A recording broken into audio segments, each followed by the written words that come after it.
The locker was clean. Sensors showed nothing. X-ray passed. Swab tests, negative. But the dog kept circling it, claws scratching concrete, growling at something no human could detect. And when they finally opened it again, the room went silent. Before we reveal what they found, don't forget to subscribe and tell us which country and city you're watching from. The Defense Intelligence Agency headquarters sits on Joint Base Anacostia Bowling in Washington, D.C., a compound so secure that even satellite imagery of certain sections is classified. At 11:20 p.m. on a Thursday in March, red strobes flooded every hallway. Lockdown protocols activated automatically. Steel blast doors sealed off server rooms, vault chambers, and SCIF facilities. The breach alarm meant one thing: classified documents had been accessed without authorization. Someone inside the building had just committed an act that could end their life in a federal prison. Staff. Sergeant Kira Vance stood in the security office, hands cuffed behind her back, her canine partner Zeus pacing the floor beside her. The German shepherd refused to sit, refused to calm. His focus stayed locked on the corridor outside, ears pinned forward, low rumble vibrating through his chest. 3 DA security officers surrounded her. 2 FBI counterintelligence agents leaned against the wall, arms crossed, watching her like she was already convicted. Her military police uniform still carried the dust from the K9 training yard. Her boots were scuffed. Her braid had come loose during the takedown. She looked exhausted, cornered, guilty. The evidence was clean. Too clean. Her keycard had accessed Vault 7 at 10:47 p.m. The exact window when classified NATO satellite imagery went missing from the system. No one else logged in. No other cards registered. The digital trail pointed to her and only her. Security footage showed her walking past the vault entrance at 10:46 p.m. 1 minute later, the files were copied to an external device. The device was never found, but her patrol route that night brought her within 15 feet of the vault door. She had means, access, an opportunity. But what they didn't know was that Zeus had been acting strange for 3 hours. The dog started at 8:30 p.m. During routine patrol of the administrative wing, he pulled hard on the leash near storage room 12, a low-security space used for office supplies and archived paperwork. Nothing classified. Nothing valuable. Vance had tried to redirect him. Zeus refused. He sat in front of the door, staring at the handle, breathing fast. His nostrils flared. His ears rotated forward, tracking something invisible. She ran the standard checks, opened the door, walked the perimeter with her flashlight, found nothing, closed it again. Zeus barked twice, sharp, insistent. She logged it as a behavioral anomaly and moved on. But the dog kept looking back over his shoulder as they walked away. At 9:15 p.m., Zeus circled back. Same door, same posture. This time he pawed at the base of the door frame, claws dragging across the tile, leaving scratch marks in the polish. Vance checked again, opened every box, inspected every shelf, ran her flashlight along every corner. The room was exactly as it should be. Dust on the filing cabinets, stacks of printer paper, a mop bucket in the corner. The metal storage locker in the back, padlock secured, untouched for weeks based on the dust pattern. She closed the door. Zeus whined, not his usual alert bark, a different sound. Frustration, confusion, the kind of vocalization he made during training when he detected a target but couldn't reach it. By 10:30 p.m., Zeus was pulling so hard on the leash that Vance had to brace her weight against the corridor wall. He dragged her back to storage room 12 for the third time. This time, he wasn't barking. He was digging. Front paws, scraping tile, head low, body tense. Vance tried every command. He'll sit down. Zeus ignored her completely. Other security personnel noticed, started asking questions. One of them joked that maybe the dogs smelled a rat in the walls. Another suggested the handler had lost control of her canine. Vance felt the stares, the judgment. She pulled Zeus away by force and took him back to the kennel bay. That's when the alarms went off. Within 90 seconds, security teams swarmed the building. Vault 7 breach confirmed. All personnel ordered to remain in place. Vance was in the kennel bay, removing Zeus's tactical vests, when 2 armed guards entered with weapons drawn. They ordered her to the ground, hands behind her head, face down. Zeus lunged forward, teeth bared, but Vance gave the command. Stand down. The dog obeyed, but barely. His eyes stayed locked on the guards. His body coiled like a spring.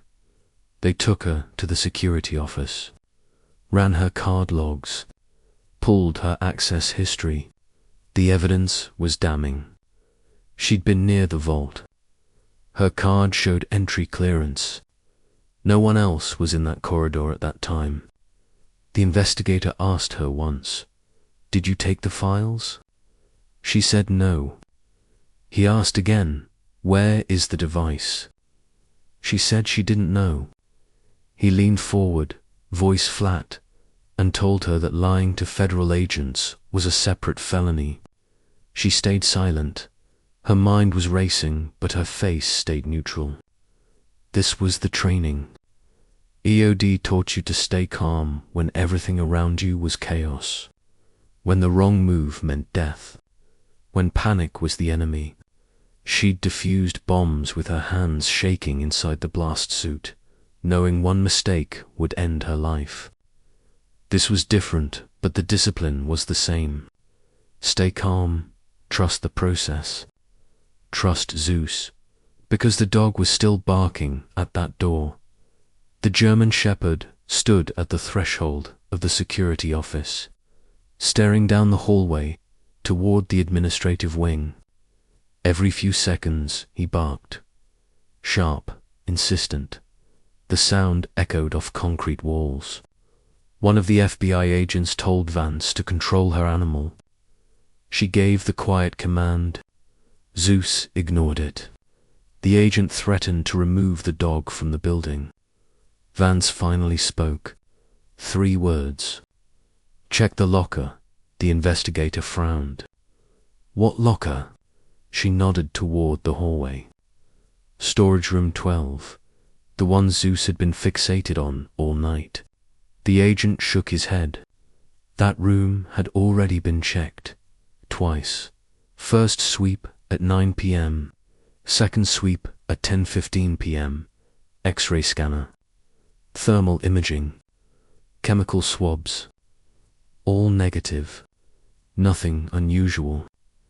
Nothing classified. The room wasn't even on the breach protocol list. Vance repeated herself. "Check the locker." The investigator stared at her for a long moment, then radioed the sweep team. They replied immediately. The room was clean. Zeus barked again, louder. His claws scraped the floor. He lunged toward the hallway, pulling against the leash so hard that Vance had to grip the table edge to hold him. The dog's behavior was erratic, obsessive, uncharacteristic. One of the agents muttered that maybe the handler had trained the dog to create a distraction. Another suggested she was stalling for time while an accomplice wiped evidence. But the investigator stood, adjusted his radio, and made a decision. He ordered a third sweep of storage room 12. This time with the dog. They walked in formation. For security officers. To agents. Vance in cuffs. Zeus on a short leash. The dog moved fast, pulling her down the corridor, past offices and vault doors and monitoring stations. When they reached storage room 12, Zeus stopped, sat, stared at the door. The investigator unlocked it. The door swung open. Fluorescent lights flickered on. The room looked exactly as it had before. Filing cabinets, shelves, boxes, paper, a mop bucket. A metal storage locker in the back corner, door closed, padlock secured. Zeus walked straight to the locker, sat in front of it, stared. The investigator gestured for the team to open it. One officer stepped forward with bolt cutters. The padlock snapped. The locker door creaked open. Inside, janitorial supplies, cleaning bottles, rags, a dustpan, a box of trash bags. Nothing unusual. Nothing classified. The officer turned to Vance, irritation clear on his face. She didn't respond. Zeus barked once. The officer started to close the locker. Zeus barked again, louder. The investigator held up a hand. Wait. He stepped closer, crouched down, examined the locker interior with a flashlight. Shelves, bottles, rags. He reached inside, touched the back panel. Solid metal, no seams, no hidden compartments. But Zeus kept barking. One of the FBI agents suggested they were wasting time. The dog was obviously confused. Stress response. Overstimulation. They needed to focus on the actual suspect, not chase false alerts. The investigator stood, looked at Vance, then back at Zeus. The dog's eyes were locked on the locker. His breathing was fast. His tail was rigid. The investigator made another decision. He ordered a full dismantling of the locker.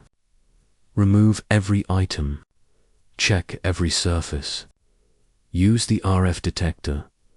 The RF detector came out at 11:58 p.m. A handheld device designed to identify radio frequency emissions, typically used to sweep for hidden cameras, listening devices, or wireless transmitters. The technology was standard for counterintelligence work. Detect the electromagnetic signature. Triangulate the source. The officer powered it on, calibrated the sensitivity, ran it over the locker exterior. The LED display stayed dark. No signal. He moved to the interior, passed the detector over the shelves, over the cleaning bottles, over the back panel. The device stayed silent. Green light, clear. He was about to shut it off when Zeus barked again. Not a warning bark, an alert. The kind of vocalization that meant target acquired. The officer paused, looked at the dog. Zeus's eyes were locked on the bottom shelf. The officer moved the detector lower, toward the shelf, toward the box of trash bags sitting in the corner. Unremarkable, industrial size, the kind every janitor closet in America has. The detector chirped, faint, intermittent, a weak signal buried under layers of plastic and cardboard. The officer froze, adjusted the frequency range. The chirping got louder, more consistent. Something was transmitting. Something small. Something shielded enough to avoid standard sweeps, but active enough to generate a detectable RF signature when you knew exactly where to look. He lifted the trash bags carefully. Underneath, tucked into the seam where the shelf met the back panel, hidden behind a thin strip of metal molding, was a small black rectangle. barely larger than a matchbox. Matte finish, no markings. He didn't touch it. He stepped back. The investigator leaned in, pulled a pair of tweezers from his pocket, carefully extracted the device, held it up to the light. It was a microtransmitter, military grade, the kind used for exfiltrating data wirelessly from secure facilities. It had been broadcasting on a closed frequency, sending encrypted packets to an external receiver somewhere within a 2-mile radius. The device was designed to bypass standard security sweeps. It emitted no heat signature, no chemical residue, no visible electronics. It only activated when data was copied to its internal buffer, then transmitted in short bursts over civilian radio bands that looked like background noise. But it had one flaw. When active, the internal circuits generated a microscopic amount of heat, not enough for thermal cameras to detect, not enough for humans to feel, but enough to create a scent signature. The smell of overheating silicon and solder flux.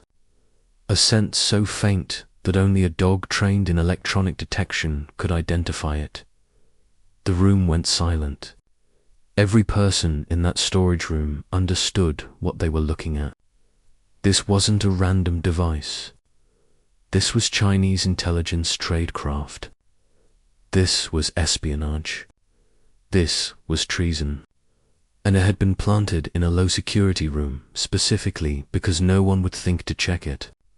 The person who placed it there knew dire protocols, knew sweep schedules, knew that investigators would focus on vault access logs and keycard trails.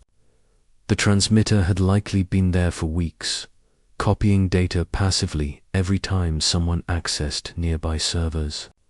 The vault breach at 10:47 p.m. was just the moment it got caught, and the only reason they found it was because a dog smelled it cooking. The investigator turned to Vance. The cuffs came off. No apology, no explanation, just a silent acknowledgement that she'd been right. Zeus sat beside her, calm now, tongue out, tail wagging slightly. He'd done his job. The investigator asked one question. How did the dog know? Vance looked at Zeus, then back at the investigator. She explained in 3 sentences. Zeus was part of an experimental canine program trained in electronic scent detection. Most dogs are trained for explosives or narcotics. Zeus was trained to detect overheating circuits, the smell of active electronics under load. It was a rare specialty. Only 12 dogs in the military had the training. The investigator stared at her.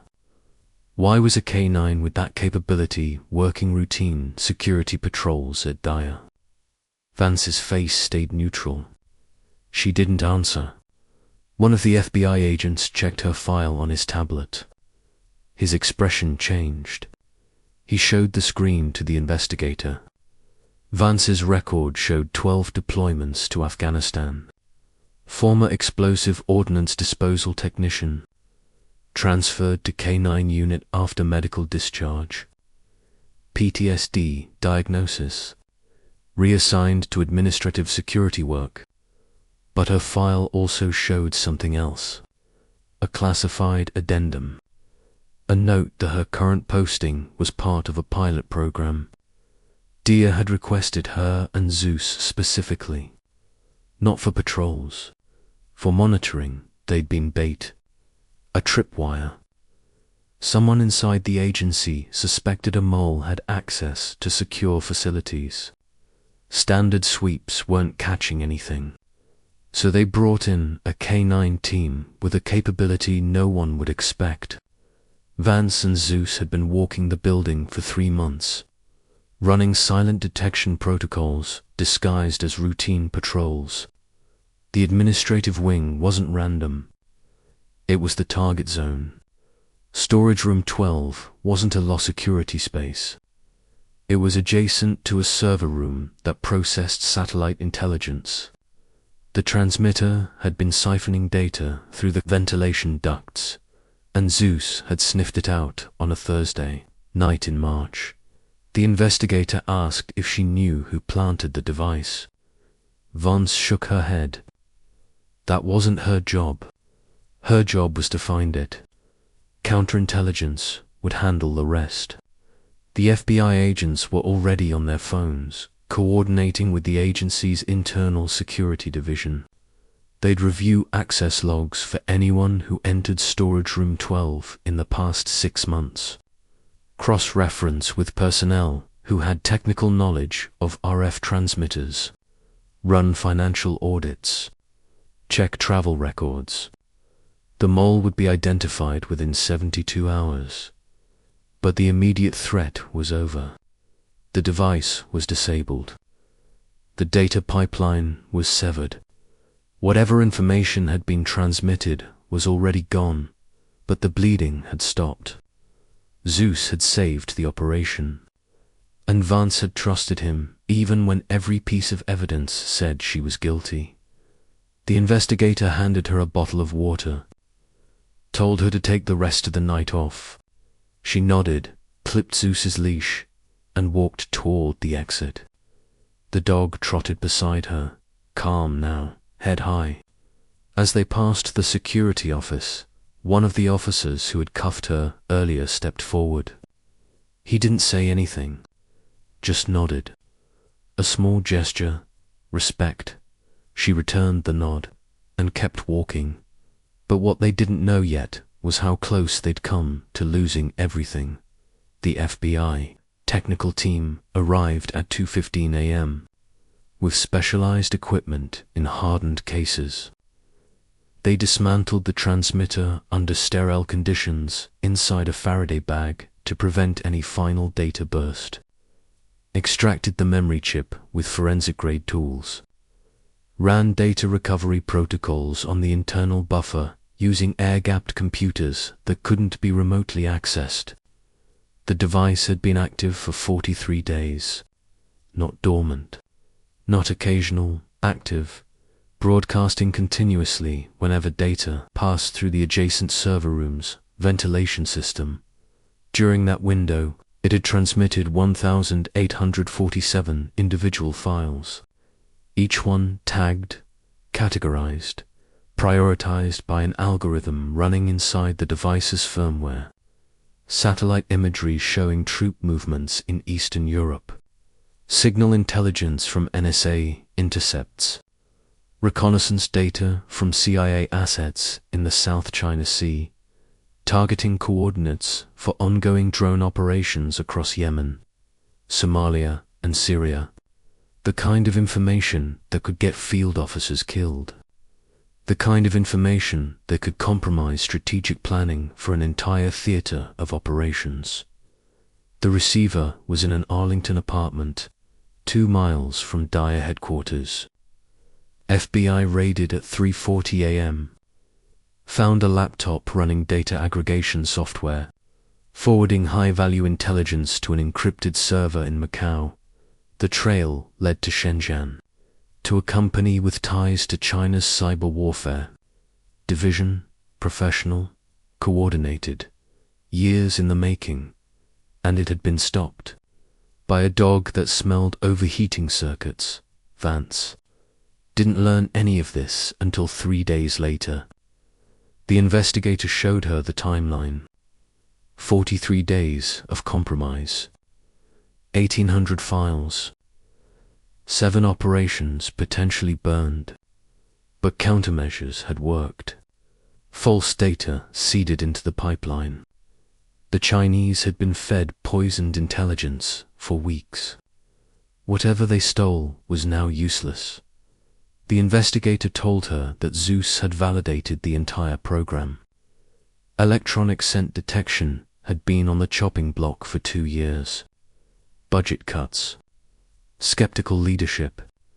12 dogs, 12 handlers, 18 months of training. All of it hanging by a thread because no one had field tested it in a real scenario until Zeus proved it worked. Now, the program had funding for 3 more years. Expansion to 24 dogs. Deployment to NSA, CIA, US Cyber Command. Vance was being asked to lead the training cadre. She told him she'd think about it. But she already knew the answer. Vance had never planned to be a canine handler. She'd been an explosive ordnance disposal technician. 3 deployments to Iraq. 9 to Afghanistan. Over 400 IED disposals. She'd walked toward bombs while everyone else ran away. Done it in 100-degree heat, wearing an 80-pound blast suit. Done it under sniper fire, because someone had to. Until Kandahar province, October 2019, the device looked standard. Pressure plate eyed. She'd cleared 30 exactly like it. Approached low and slow, confirmed the layout, started render safe, disconnected the battery, separated the initiator. That's when the secondary device detonated. Buried 14 inches deeper, triple-layered ambush. The blast suit saved her life, but the overpressure hit like a freight train. Ruptured both ears, fractured her jaw, traumatic brain injury. She woke up 3 days later in lab. Couldn't hear. Couldn't remember the explosion.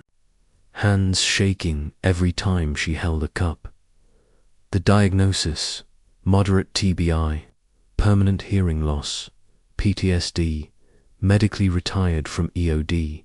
The Army offered discharge. She refused, requested reassignment. Something where her experience still mattered. That's how she found the canine program, the military. Working Dog School had an opening for EOD personnel to train in explosive detection. Vance applied. Got accepted. 6 months learning canine behavior. Then she got Zeus and an offer for an experimental program nobody wanted to talk about. Electronic scent detection. Most experts said it was impossible. Dogs detecting overheating circuits.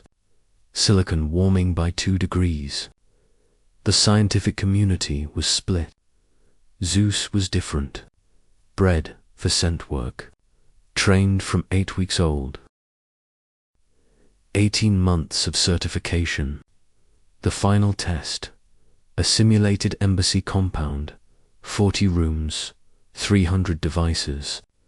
Zeus found the one transmitter in 11 minutes. That's when Dyer made the request. They needed a canine team for classified monitoring. Vance volunteered.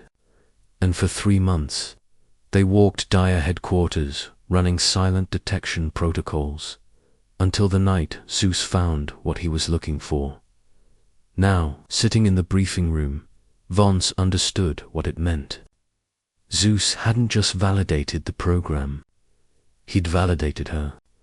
Proved that a medically retired EOD technician with PTSD could still contribute, could still serve. Not with a blast suit and a robot. With a leash and a partner who trusted her as much as she trusted him. By 1:30 a.m., the base was back to normal. Lockdown lifted. Storage rooms sealed. Vance returned Zeus to the kennel, checked his paws, filled his water bowl. The dog drank for a full minute, then lay down, head on his paws, eyes watching the door. She sat beside him, ran a hand over his shoulders, didn't say anything. Zeus had done what he was trained to do, detected a threat no human could see, ignored commands because the mission required it. When they finally listened, he'd led them straight to the enemy. 3 days later, the mole was arrested at his home in McLean, Virginia, at 6 a.m. No sirens, no drama. Just FBI counterintelligence agents with a warrant and body cameras recording every second for the eventual trial. A senior analyst with 15 years at DIA, spotless record, 2 commendations. Security clearance renewed every 5 years without incident. Chinese intelligence had recruited him during an academic conference in Singapore 4 years earlier, identified him through social engineering, profiled his financial stress, student loans, mortgage, sick parent requiring expensive care, made the approach subtle, professional, started with small requests. Open source information, gradually escalated to classified material.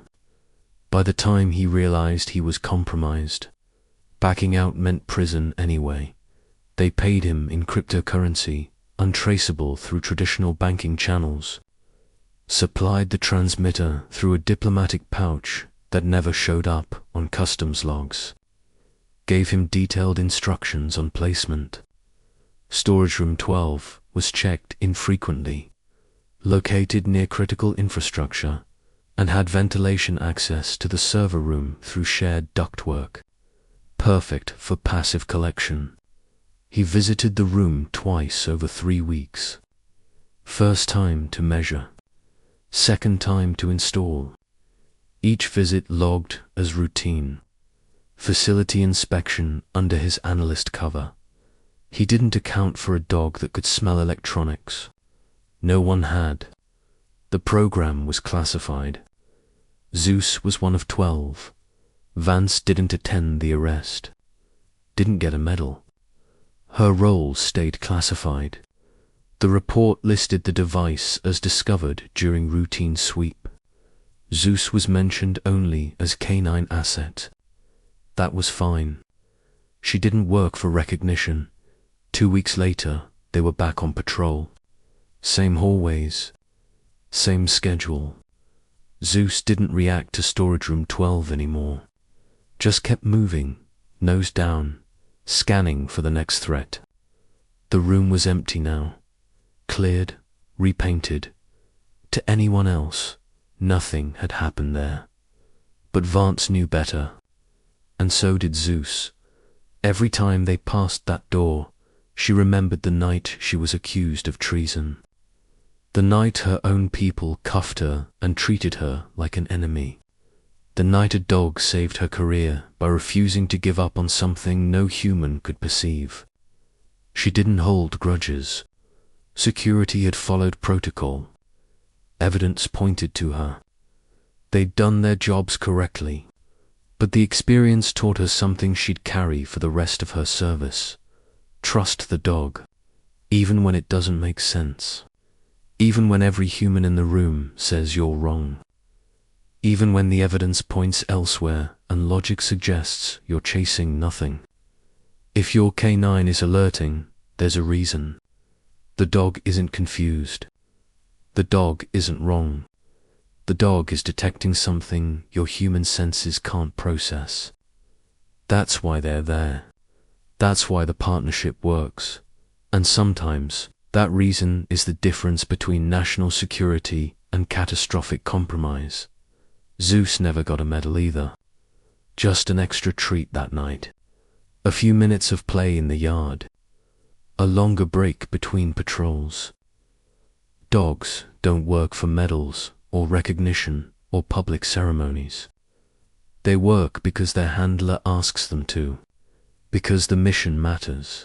Because somewhere in their DNA, in 60 million years of evolution partnering with humans, they understand that the scent they're chasing could mean life or death for someone they'll never meet. Vance thought about that often in the weeks that followed. How Zeus had known something was wrong hours before anyone else. How he'd persisted even when she tried to redirect him. How he'd ignored her commands because his training told him the target was still there. That's not disobedience. That's not stubbornness. That's dedication. That's a dog doing exactly what it was trained to do, even when the humans around it don't understand why. In a job where threats are invisible and enemies blend in, that dedication is worth more than all the technology in the world, because technology can be fooled. Sensors bypassed.